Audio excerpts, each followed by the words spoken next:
Welcome to First Unitarian Society of Minneapolis, the birthplace of Congregational Humanism. We carry on that tradition of free thought today, dedicated to promoting a free search for truth, meaning, and justice. Our web address is firstunitarian.org. I'm David Breeden, Senior Minister. Welcome.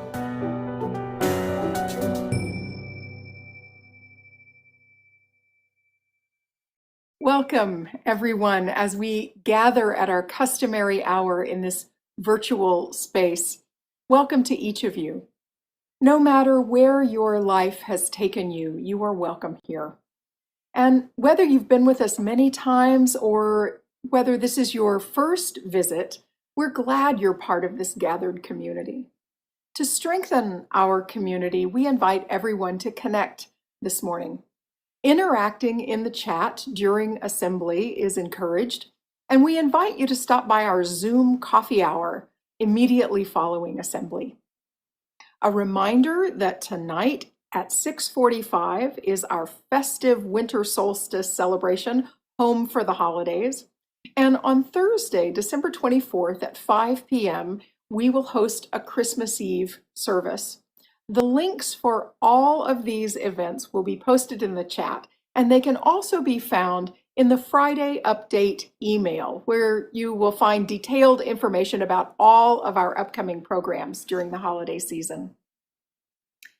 Our theme for December is Stillness, and here is a poem entitled "The Solstices Teach Us" by David Breeden.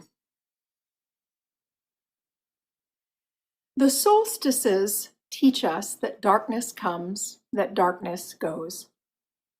The solstices teach us that light comes, that light goes. The solstices teach us calmly, silently, to be calm, silent, learning. The solstices teach us as we circle the sun that everything flies. The solstices teach us to remember the dark, to remember the light, to remember time, the seasons, and love as we circle the sun. Come, let us gather in community. Each week when we gather, we light our chalice and share one of the 7 principles of Unitarian Universalism, or one of the aspirations of our congregation. I light this chalice for a free and responsible search for truth and meaning.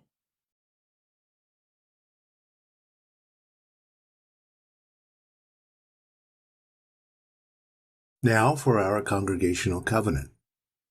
Love is the spirit of this place, and service its law.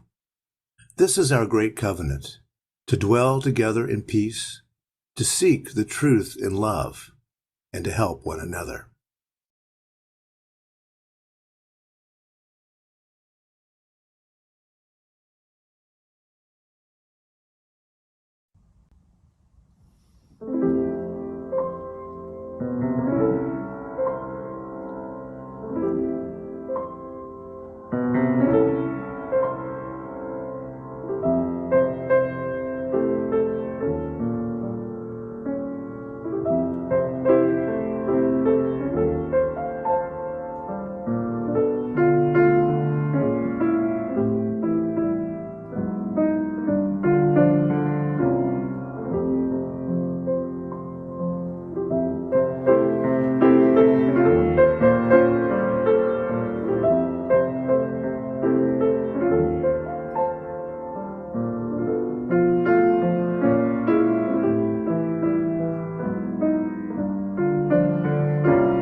In the tradition of congregational humanism, we mark and celebrate the passages of life in the human experience, the milestones, the joys, and the sorrows. We celebrate so that we stay in touch with our own humanity. We celebrate to remind ourselves of the value of a moment of stillness. And we celebrate so that no one among us is alone in joy, in sorrow, or in the passages of life. The holiday season is one of both joy and sadness. In this darkest time of the year, we seek the light of friends and family and connection. This year is especially difficult for many of us with the loss of life, with worry about family and friends, with the sadness of connections that will be only virtual this year. May we remember to take care of ourselves and to take care of each other. With great challenge also comes innovation and surprise. In the season of cold and darkness, may we take each other into our warm embrace, even if that is virtual. And so now we take a moment of silence to reflect on those in our lives and in our world who are struggling, and to appreciate those who bring goodness and abundance to us and to the world.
Desiderata. Go placidly amid the noise and haste, and remember what peace there may be in silence. As far as possible, without surrender, be on good terms with all persons. Speak your truth quietly and clearly, and listen to others, even the dull and the ignorant. They too have their story.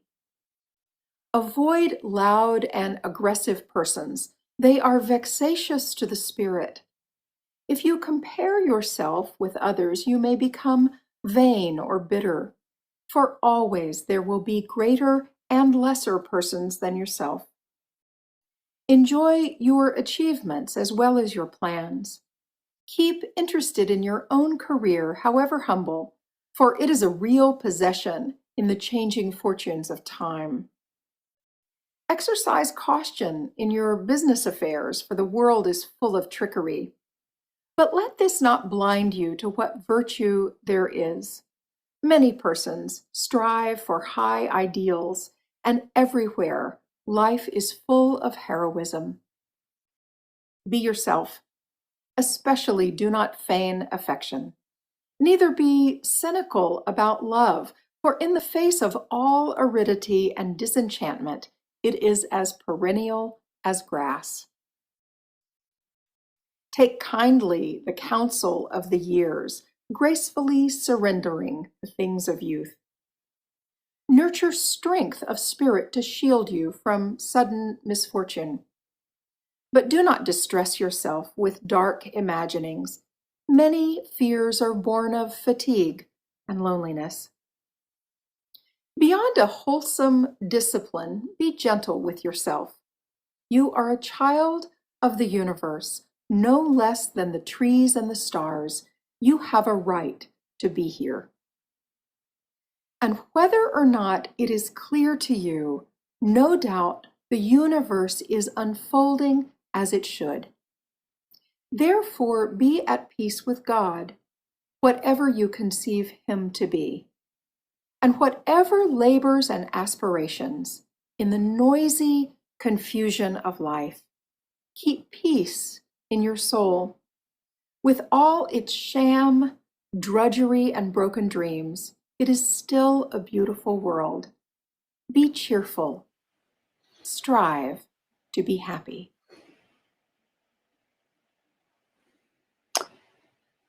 The story starts when I'm 8 years old.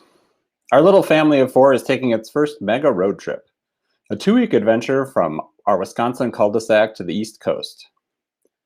The destination is Connecticut, where my aunt, uncle, and cousins live. And after all our driving, their home turns out to be something of a wonderland. It's a rambling 2-story house on the edge of a forest, and the family has more kids than my family has people. Lots of energy and big busy meals and things to do. During the week that we're there, my cousin Nikki and I develop a board game addiction. We can't stop playing Monopoly.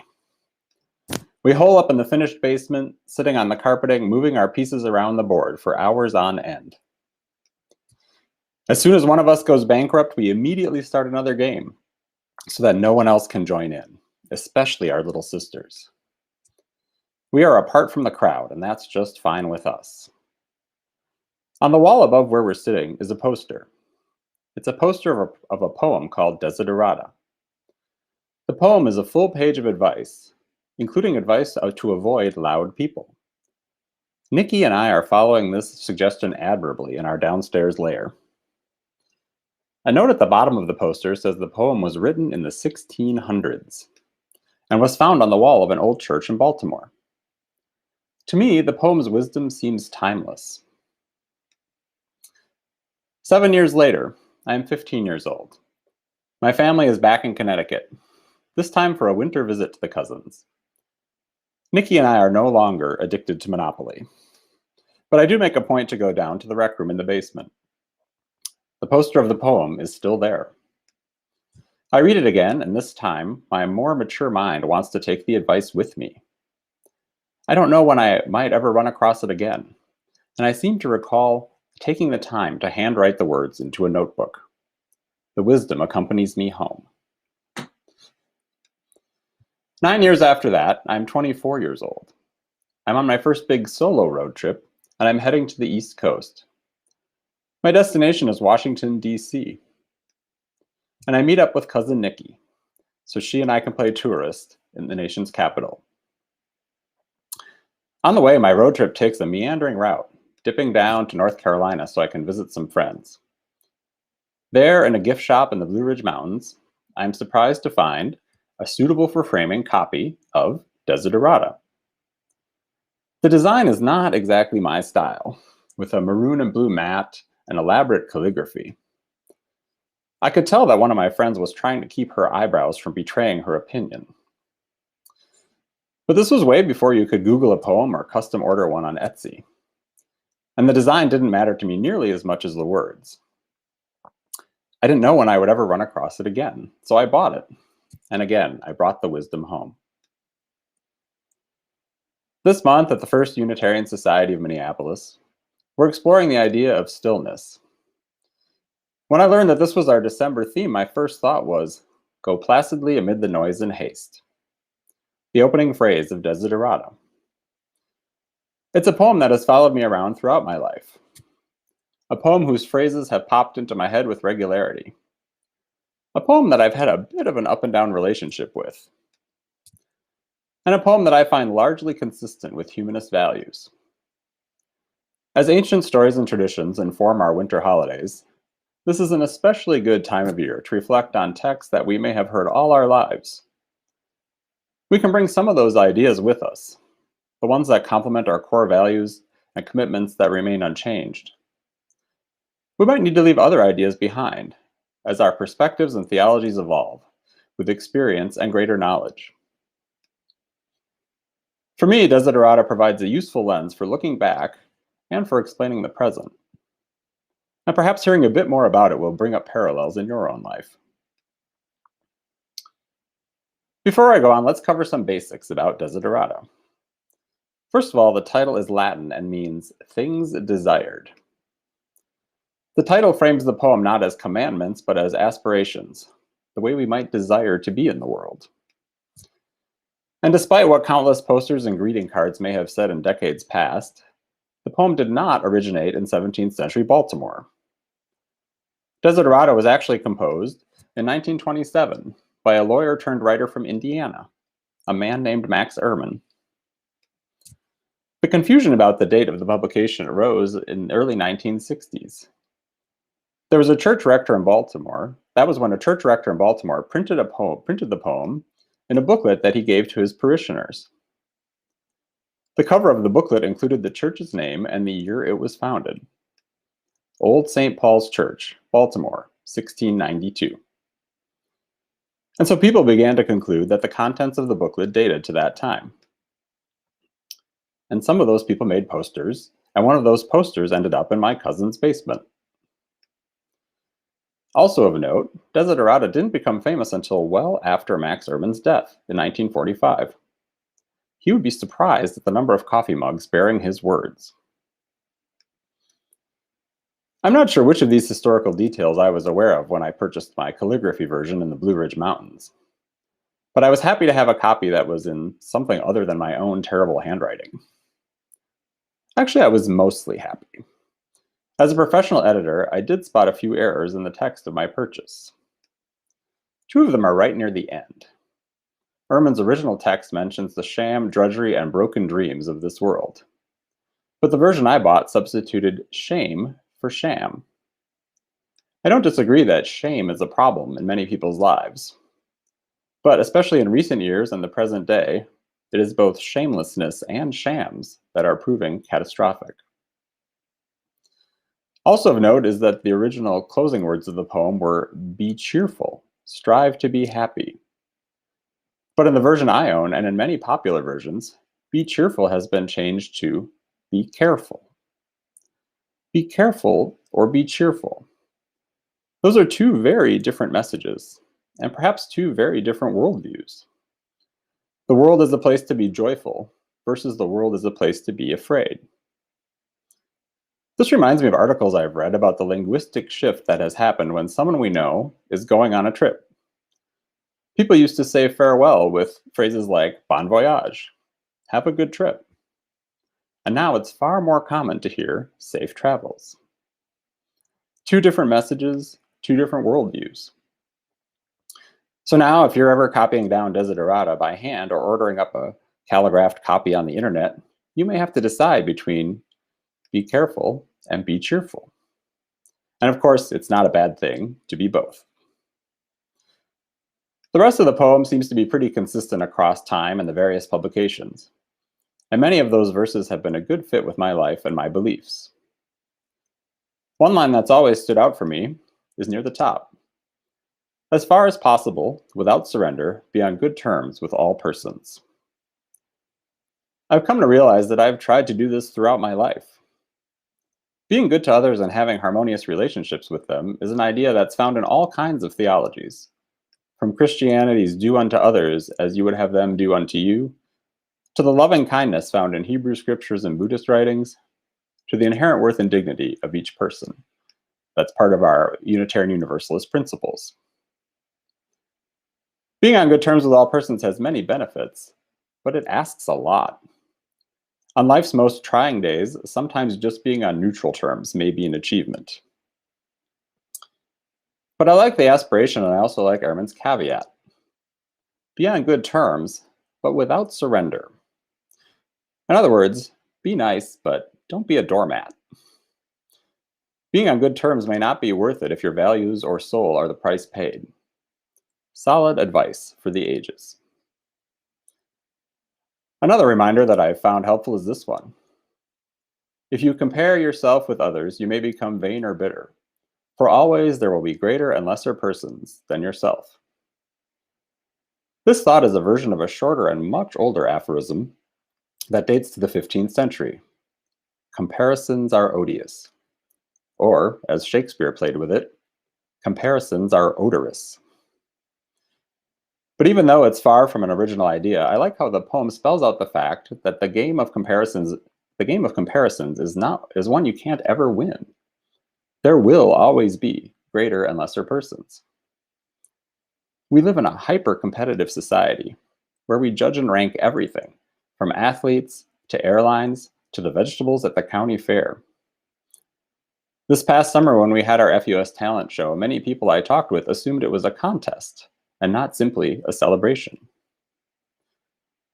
So the idea that you'll be happier if you stop plugging yourself into a hierarchy is a fine message. And because our hyper-competitive culture is always asking more of us, because others frequently may try to put us in boxes into which we may not fit, I appreciate Ehrman's reminder to be yourself. You are a child of the universe, no less than the trees and the stars. You have a right to be here. The placing of us human beings on a par with the trees and the stars reminds me of the Native American concept of all my relations, in which mountains and animals and people are all considered cousins. This is a far cry from the old Judeo-Christian concept of humans having dominion over everything else. And the idea of being yourself, that you have a right to be here, can be especially helpful for those of us who have had to come out in our lives, as gay or lesbian or bi or queer or transgender, or really for anyone of a marginalized identity, or even anyone who's slightly out of the mainstream. Seeing the words on the printed page or hearing them aloud, be yourself, and you have a right to be here, can be powerful, radical, and life-saving. If there's one phrase from Desiderata that I personally should have made into its own large separate plaque, it is this: do not distress yourself with imaginings. My framed version of the full poem says imaginings without the phrase dark, which is from the original. I actually think the omission is an improvement because the word dark is unnecessary. Humans don't generally get distressed over positive imaginings. I have a vivid and nonstop imagination, which is mostly a good thing. But like many people, I have been distressing myself with imaginings nearly full time for the past 4 years. And it's not helpful that a lot of those imaginings have become terrible realities. The poem isn't saying don't imagine or even don't imagine bad things. Imagining bad things can be a good way to head them off. Like, for example, in a pandemic. The important piece is to keep those imaginings in perspective and not let them get to the point of distress. Another piece of good advice. I want to return a bit to the story of my calligraphed copy of Desiderata. Not long after I acquired it, I bought my first condo, framed the poem, and hung it on the wall for all to see. I still didn't love the look of it, but I liked being reminded of what I considered wise words. Then one day a friend of mine was at my house and she saw the poem, and she proceeded to deconstruct, dismantle, and demolish it. "Go placidly amid the noise and haste," she sneered. "I want to be the noise and haste." She basically thought the whole thing was drivel, and she wanted me to know. I guess she was following its advice to be yourself, but she was kind of embodying the line about loud and aggressive persons being vexations to the spirit. She certainly was vexing my spirit. She was a Minneapolitan who was young and hip, while I was feeling like a Minneapolitan who was merely young, burdened by a frilly, antiquated poem.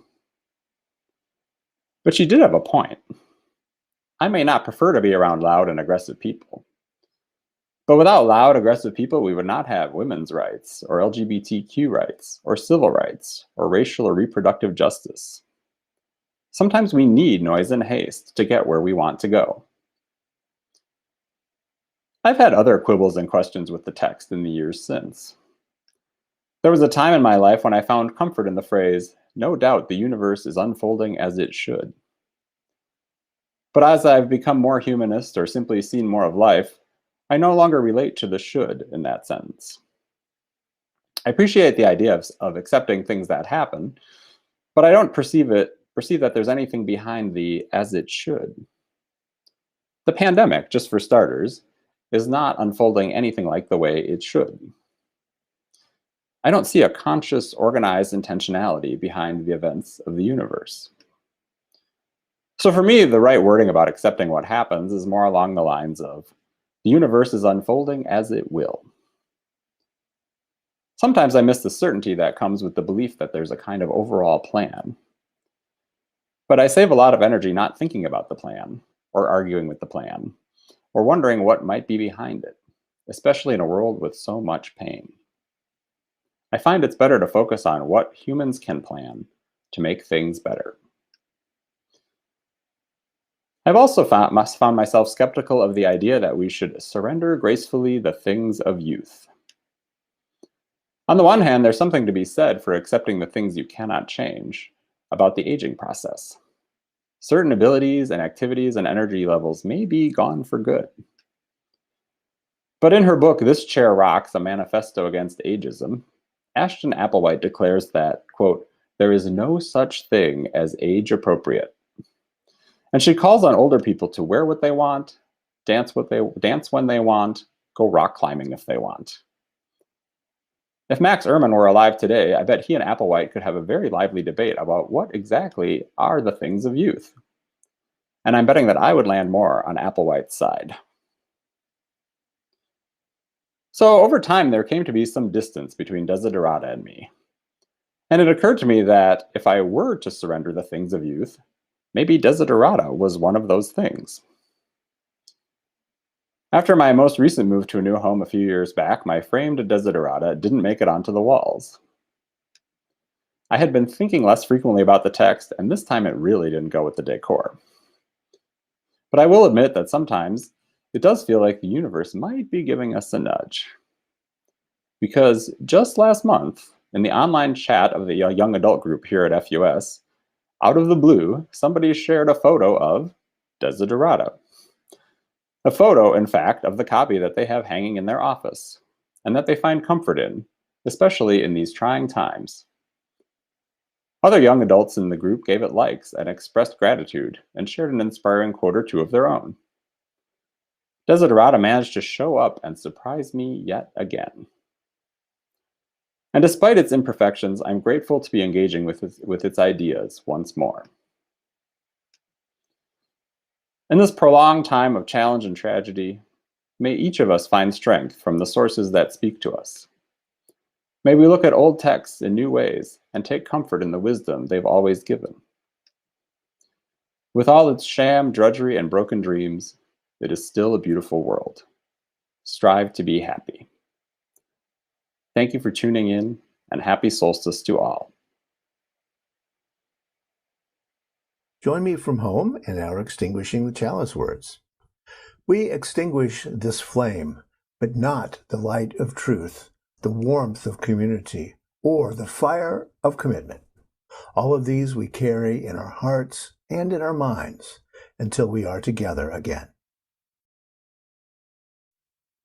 Hello, everybody at First Unitarian. This is Peter Mayer with a song for the season for you.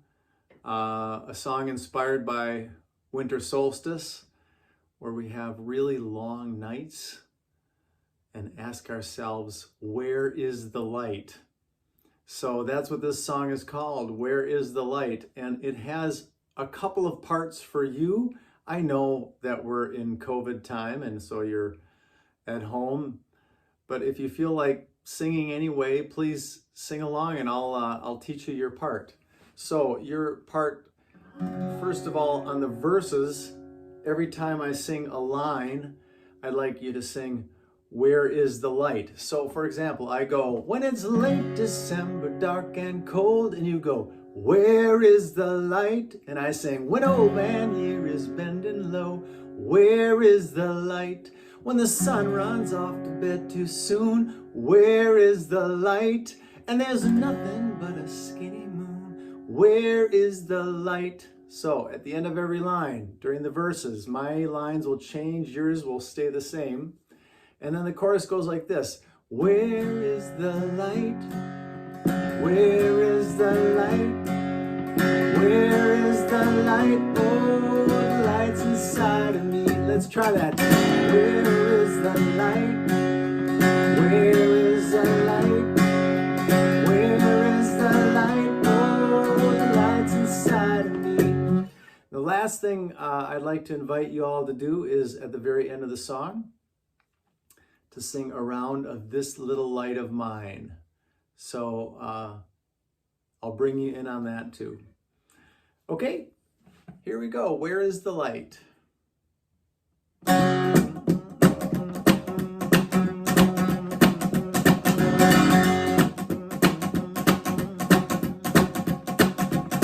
When it's late December, dark and cold, where is the light? When the old man year is bending low, where is the light? When the sun runs off the bed too soon, where is the light? There's nothing but a skinny moon. Where is the light? Can you tell me where is the light? Where is the light? Where is the light? Oh, the light inside me. When it's dark each morning when I rise, where is the light? And it's dark when my eggs are fried. Where is the light? And it's dark when off to work I go. Where is the light? And it's dark again when I get home. Where is the light? Can you tell me where is the light? Where is the light? Where is the light? Oh, the light inside me. It's in my skin, in my bones, in my heart, in my soul. That light of life so bright and gold, like a summer day. When the sun goes missing in the sky, it is rising in my eyes, chasing all that winter gloom away. Oh, I'm burning bright like kerosene. Where is the light? I'm twinkling like Pleiades. Where is the light? I'm dancing like a candle flame. Where is the light? I'm feeling like a fruit flambe. Where is the light? Can you tell me where is the light? Where is the light? Where is the light? Oh, the light inside. One more time. Where is the light? Where is the light? Where is the light? Oh, the light's inside of me. Here we go now. This little light of mine, I'm gonna let it shine. This little light of mine, I'm gonna let it shine. This little light of mine, I'm gonna let it shine. Let it shine, let it shine, let it shine. I can feel it out of you. This little light of mine, I'm gonna let it shine. This little light of mine, I'm gonna let it shine. This little light of mine, I'm gonna let it shine. Let it shine, let it shine, let it shine. One more time, here we go. Light of mine, I'm gonna let it shine. This little light of mine, I'm gonna let it shine. This little light of mine, I'm gonna let it shine, let it shine, let it shine, let it shine.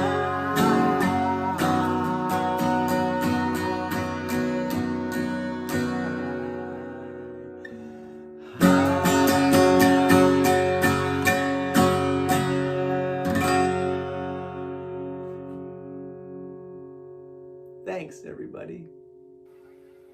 Merry Christmas and Happy New Year.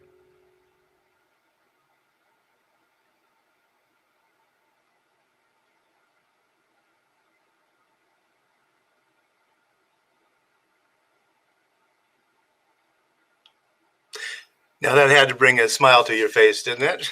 Thank you for joining us today in our virtual gathering of our congregation.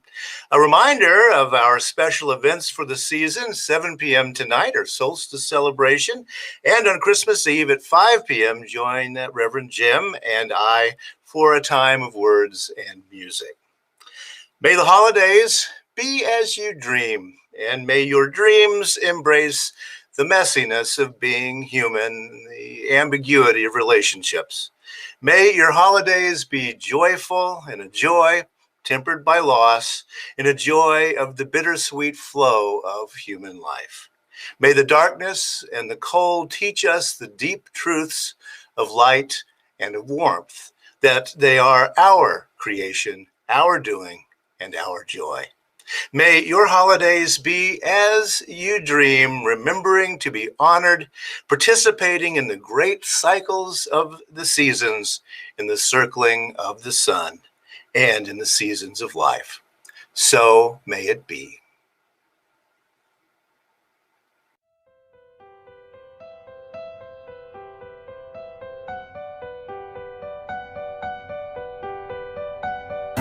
Thanks for listening. You can find much more about humanism and what's happening at First Unitarian Society in Minneapolis by visiting our website at firstunitarian.org.